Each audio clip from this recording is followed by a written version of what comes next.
Is my book Mourners Chasm a slasher story or just slasher-like?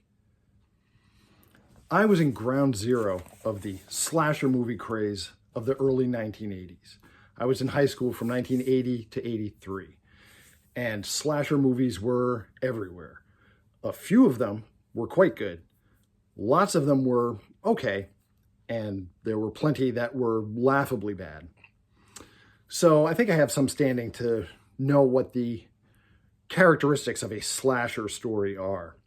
And basically what you need is a stalker who's killing off his enemies one by one, usually with creative kills, sometimes over-the-top kills. The reason that the stalker is motivated is that they're trying to avenge a past injustice. And the identity of the slasher is not revealed until the end of the story. So with that in mind, there are some movies that are called slasher movies that technically are not. A lot of people think Friday the 13th Part 2 is the greatest slasher movie ever made, but it's technically not a slasher movie because we know who the killer is all along. The first Friday the 13th was a slasher movie because we didn't know who the killer was until the end. But all the sequels with Jason, they're slasher-like, but they're technically not slasher movies. I've always thought the greatest example of a slasher movie ever made was 1980's Prom Night. Also, the 1980 movie Graduation Day is a really good example of all of the boxes being checked. Not that they're the greatest movies, but all of the boxes were checked for the purest definition of a slasher story. So with that in mind, Mourners Chasm has a lot of the traits and feeling and vibe of a slasher story.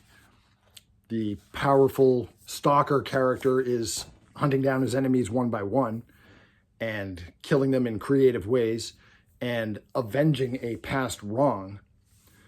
But it's technically not a slasher story because I tell you right up front who the killer is and why he's doing the killing. So the answer to the question is, no, Mourners Chasm is not a slasher story, it's slasher-like. And I just want to show you, so I don't have the Friday the 13th fans thinking that I'm dissing their franchise. This is my framed autograph of Kane Hodder, the actor who played Jason Voorhees in the most Friday the 13th movies.